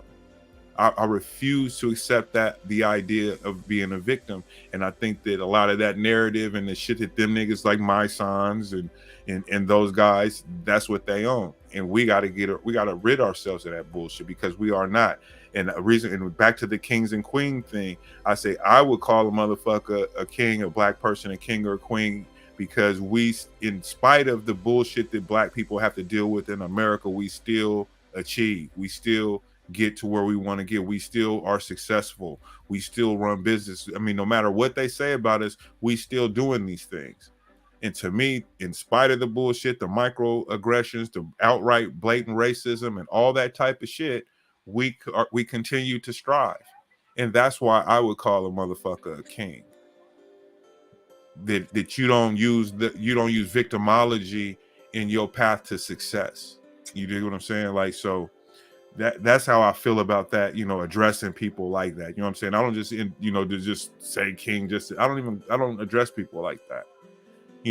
That's just me. You know what I mean? I just think it's overused, and you got people. Yeah, so it don't have no value. So it has no real value to it. Everybody says me. That's basically my point. It's so overused. Oh, excuse me, y'all. You say he getting down over there. Shit. My appetite was gone.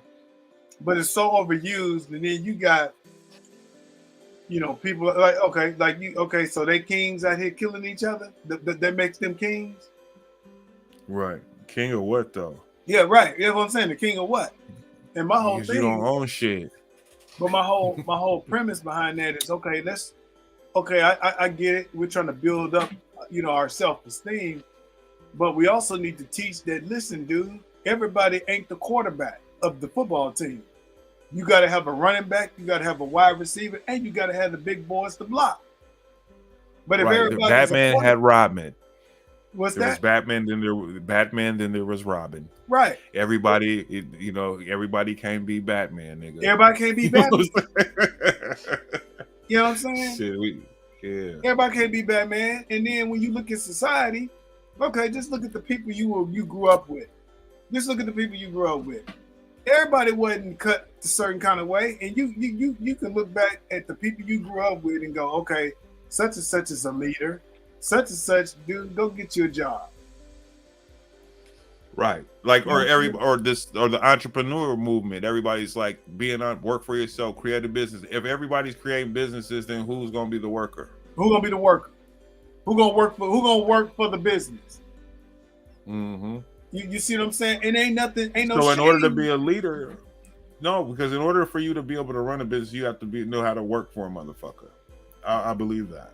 You know what I'm saying? And if you don't know how to, and if you don't know how to work for someone or work under someone's direction, then you're gonna struggle with being a leader or running a business or anything. You know what I'm saying? Because you have to be able to relate on those type of levels in order to know how to for your business to run and function properly. And so look at here. But like I said, so when you're an entrepreneur, right? mm-hmm. All these people are entrepreneurs, and then you ask them, hey, do you know how to sell? What do you mean sell? Okay, well, you probably ain't no entrepreneur. Right. But yeah, everybody ain't built for it, man. And I feel like, there's a lot of people out here that strive to be entrepreneurs and stuff, and I support that. I feel like if you got that kind of moxie about yourself and that's something that you are driven to do, then by all means, I wouldn't hate on nobody trying to be that, but everybody ain't built for it. There's a lot of people that go to work, they get good job, paying job, they want to be able to buy a home, have a family, a place to eat, have food to eat, a place to lay their head, a car to drive, you know what I mean? And are you comfortable enough with living, your life and being able to work for it? And be, and build that way. You know what I'm saying? That's frowned upon nowadays. It's like, oh, you ain't got no business. You ain't doing X, Y, Z, blah, blah, blah. You just work a regular job. If people used to say that shit when my partners were still hustling and I stopped hustling and like, oh, you don't do what we do. We out here doing this. Well, we selling this. We doing this, this, and that. And I used to always sit back and look at these niggas. It was never sustainable. You know what I'm saying? I know some heavy hitter type dudes, but for the most part, most of these niggas that's out here hustling was doing that shit because they couldn't get a job or wasn't qualified, didn't have those basic skills, or two, they stay hustling and they making a little bit of money enough to pay a couple bills and this and that. But when you strip it all down, they making less than a motherfucker that's working a regular job, making $50,000 a year. Right. Or something like that, you know what I mean? When you break it down, or they ain't got no established place to live. They living with a woman here and there, and that type shit. You know what I'm saying? So, but you a king. I don't know, man. But you a king. You know what I mean? That's what we call I call them niggas like that. I call Ken dolls, or bitch made nigga. So a bitch made nigga is a nigga who's made by a bitch. So in turn, when I say that, it means that a woman made you. Right. Now, I don't have any, and I'm not saying that women are important, because they, a good woman behind a solid man, they can do great things, right. But if it's a situation to where a woman had to pull you up and then she continues to pull you up, dress you, let you get the car, you smoking weed and drinking at the house, playing video games, bitch wondering why her bills are so high now because you moved this nigga in. Bitch, did you want cable or this nigga? Because he's become a bill for you. That's a bitch made nigga. Oh yeah, I get it. I get it. A lot of these niggas would be, oh, I'm getting over, oh, she doing this, this, and that. And it's like, okay, that's cool if you got your own shit going on, though. You know what I'm saying? Like, if you ain't got your own shit going on, nigga, that's cool in your early 20s period. Man, man. When you establishing yourself, you know what I'm talking about. When you I ain't gonna have no woman. Oh, baby, can I get the car? That's the worst. And it's like, and then you riding around, but then it's like Cinderella. Once you get off work, you got to stop doing what you do and go pick her up, and then now you got to do what she want to do. When I first moved to Sydney, Uh-huh. And this is when it's. I mean, I was already kind of out of that mode, but I really was like, oh, I'll never have another bitch tell me this. We got into this fight, and I think I was over there maybe about good 6 months. Something happened, and she called me and said, "You better bring me my car back." And boy, that's the power. She pulled her power out on you. Yeah, she did. She did. And boy, after I got on my feet, and we got the the little Lexus and this, that, and the other. Right. Got into that fight again. And I brought it up. I said, I ain't got to bring you your shit back. And as a matter of fact, I can kick you out of my shit. Because, at that time, she had quit working and just leaned on your boy. Your boy was the sole breadwinner and, man, giving out allowance. Well, it was tears after that. Boy. And I was like, I never had no woman call my phone ever again and be like, you bring me my car back right now, else I'm going to report it stolen, bitch. You'll never, boy. And I could never understand, as we got older, you still, had partners, people you knew that was living like that. Like, bro, you really want that? It was just too scary for me, bro, because I just don't. I'm just scared of not being homeless. You know what I'm saying? Like that whole idea of homeless. There's a lot of cats that's a step away from being homeless and stuff like that, or a paycheck away from being homeless. And that's the scariest thing to me, man. I went to go grab some money orders last night after I got out of the studio, and I go to the Plaid Pantry to get them, right? And it's this lady. She's young girl, I was young girl, but she looked like she's on dope or whatever. She had a blanket around her, and she's just like fucking crying, bro, with this pitiful cry. You know what I'm saying? And I'm just like looking at her, bro, and I was just like, man, I kind of want to, give her some money. You know what I'm saying? But it was like because it was just one of them things. But then there's this white dude. He came up and he started talking to her, and she's just like, boo. It was so fucking pathetic. And but it just made me think, though, man, I felt really sad for her. You know what I'm saying? Because it was nighttime. It's like almost 11 o'clock. She's outside the store door with a blanket, bro. Just crying, nigga. Just like with nowhere to go or nowhere to be, bro. Just out here, man, with nothing. But what did the white dude start saying to her that? He just went over, like, he was kind of like where I was in terms of like, well. Okay. I thought he came up and started talking crazy. No, no. He came up to, to help her, or whatever, because I was thinking I would, well, maybe I'd give her a couple $, get her a meal or some shit like that. Because I really felt like that at the point. Usually I don't do that, and then the guy, he walked up and I said, okay, well, she cool, I guess, or whatever. But it was just one of them things where I was just like, fuck, bro. Like, that shit was super sad to me, bro. To see you just like, what went wrong. And I know it's a lot of mental health too that was in that situation. So I was really? Man, wow. I mean, it was just one of them things, bro. And it just made me think about what we're talking about now, just being in a position to where if someone was to tell you to go or say you don't have no family, and especially when you're getting older, you getting in like my age and shit like that, it gets real scary. Where you sitting there, you living with somebody, it go left, and then you on your own out here at this age trying to get a job. And what's the likelihood of somebody getting a well-paying job at this age unless they have a skill, if they have a particular, it's harder for people in this age group, bro. So it gets even realer. And I got friends out there that's, living with a parent still or with a family member, that type of shit. Well, but nah, that's not what I mean though. Like, but it's like to where,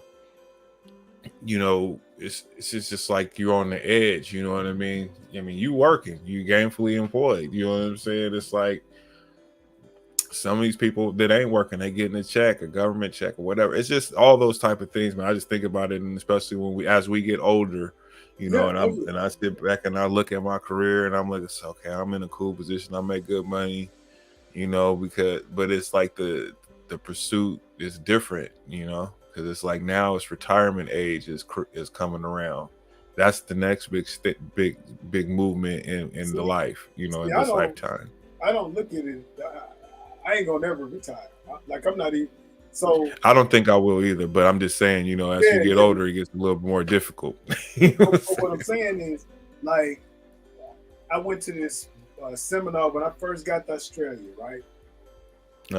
And they was talking about, you know, the 1% and then the 99%, and this stuck with me. This is why I moved where I moved. And I just started asking myself, okay, people that actually retire, they die years, like a couple of years, 5 years after they retire. That's true. That's very true. Like, my uncle, same thing happened to him. Yeah, I'm like, man, fuck that. I ain't gonna retire. I said, but I start thinking, this is probably 15 years ago. Man, what the hell do I want to do for money when I'm over 65? Right. I'm sitting there like, okay, I gotta. Well, number one, you got to be still having fun in your life. That's number one. Number two, what would I actually like to do? And I'm like, shit, I feel good about being able to go to a nightclub and tell jokes like Fred Sanford. Right. That's gonna keep me young. And you, if you look at people that live a long life, they doing something they enjoy. Right. See, right now, what Walmart is doing, it's giving me an opportunity to establish some things. Right. And because I'm like, man, hold up. If I just, because you know, I got skills in other areas that I've kind of sat on for a few years, and now I'm just working through to get that shit out because I know I'm not gonna get to a point to where I'm not gonna get to 65 and be looking to retire. I'm looking for something. I want to be doing this. Yeah, right. That's what I'm saying. That's exactly what I'm saying. Look, at 65, I turn the computer on and either I'm telling some jokes or I'm doing a podcast. You know what I'm saying? I don't want to be sitting there like, oh, well, I got to get, you know, like, or the whatever work I'm doing. It's generating. It's what I want to do. I feel good about doing it. Oh, and by the way, it's generating me enough income to live my life. That's what I'm looking for. Because really, there ain't no such thing as no retirement. Retirement is, you know, man, come on. Everybody that retired died. Man. Shit, my dad's 72. He's still working. And look, he looks good. Yeah, he's still out here, man, getting it in. Shit, my dad too. Shit. That fool, he what? I think they about the same age. My dad was 72. Yeah, he still driving trucks. Yeah. He's been driving trucks as long as I've been alive. So 50 almost 51 years. Damn. That's some good shit though, bro. You know what I'm saying? Like that's dopeness to me though. Yeah, yeah. Because I mean, look, that motherfucker. Look, he look good too. Right, still healthy and shit, still active. Right, my dad, he'd be more active than me, man. I'd be like, man, Dad, hold up, bro. Like, he's like, right, come on, let's go, come over here. You know, like, you know, and I was just like, man. I was like, I hope that I idolized how he's lived. You know, he's been through a lot in his life, done a lot of great things and shit, you know, and I'm like, I said, he's 72. I was like, man, I got something good to look forward to, you know, because I'm definitely going to be active, bro, because he's still playing his band. He's still drumming and singing. Bro, that's time off. Look, George Burns lived to almost 100 because he started telling jokes at 65. That's when he started? That's when he started. George Burns. He got a hell of a career. Yeah, and he got fucking another 30, 40 years out of it. You know what I'm saying? Like, Exactly. shit. Exactly. Man. He got another Yeah, 30. okay. He probably, if he'd have went, oh God, I'm gonna just lay down, and he'd have probably died at 75. Right. Yeah, I don't want to be that dude, bro. I be tripping off of some of my friends and shit like that, or they don't want to really get out, and like I do a boxing thing on Saturdays, and we work out and go through boxing drills and shit like that. It's about 45 minutes to an hour workout, bro, and it's the best workout you'll have in your life, bro. How you walking out of here, man. You go shower and you go and think about if you want to continue your day or take a nap, bro. You know what I'm saying? Like, seriously. But we started doing this during the pandemic, right? So all the gyms closed, in America or whatever. And so home workout became a thing, right? So in my basement, I have a heavy bag, speed bag. I have a bench press. I got, various little weights and stuff like that, and resistant cords. And so invested. I had my brother, my brothers, Jermaine, my little cousin. We just had 10 niggas over here every Saturday and Sunday mornings boxing. And we're not sparring or anything, but we're hitting. I got boxing pads so you can work the pads and all that shit, bro. And we did that shit for maybe 4 months, pretty consistent. And then people start dropping off and shit like that. And I kept at it, man. But that was in the best shape I ever been in my life, and that's including lifting weights and all that shit. And this was just basically cardio and boxing shit, bro. Mm-hmm. I dropped off. I lost like 10 pounds, 10, 12 pounds, bro. And I'm talking about I had washboards again. You see what I'm saying? I was like, damn. And I remember my partner was like, he's like, oh yeah, you losing weight. But it was like, yeah, he said, but you losing good weight. It looks good. You know what I'm saying? It's not like you sick or no shit like that, but it's like cut my sides, all that shit, where my troubled areas or what I would call them, which I don't really have them, but in my mind, I do. You know what I mean? I think about washboard, flat stomach, you know what I'm saying? All that type of shit. So, but that boxing shit, that's what we do. But I was saying that people, when they would fall off, I'm just like, man, it's like, just come on out, let's just make it happen, bro. Let's do it, and then I just see the people, they don't have that drive, and it's just like, man, I'm so scared of that, of not having drive and being able to go out and do shit. I'm a homebody, but I'd still do shit, That's that lack of testosterone, see. And see, my benefits kick in, and boy, when I go to get my checkup, I'm getting me some Viagra and some testosterone pills or a prescription. Oh man, you just go get you some what do they call those? Chew. What does they call those? The Blue Chew. Blue Chews, yeah. Get you some Blue Chews, man. Well, I can get some of that, but I can get some. My doctor will definitely prescribe me some good Viagra too. He said some good Viagra. Yeah, man. Yeah, the Blue Chew thing, but yeah, the testosterone thing though, it's like it drops off, in us naturally and stuff like that though. But I had a pretty decent diet, and I take some supplements here and there, but I just, for me, it's sleep, and it's getting a lot of sleep, man, and spending a lot of time by myself. You know what I mean? As soon as I start getting weirded out or stressed out or, with people, then I tend to just stop fucking with it. You know what I'm saying? Because it's stress really is what kills it. That shit kills to zap you from all your testosterone drive and all that type of shit, bro. For real. But no, that I'm telling you, the Blue Chews, you can get those free. From where? Well, it's you got to go into one of the advertisements. They do a consultation on you and all that shit. And you got to talk to this doctor. I did a virtual thing with a doctor and all that type of shit. But I ain't even used them. Shit. Huh? My boy, who we were just talking about, Star Wars, his cousin, I was getting them from him. and because he kept us a steady supply of them motherfuckers. I'm like, oh Yeah, you got to be careful with those things, bro. Those things are scary to me though too. So I'm real skittish about using them. You know what I mean? They work good. The ones you. Nah, I'm just saying though for your heart though, because when you That's what I'm saying. I'm quite aware, bro.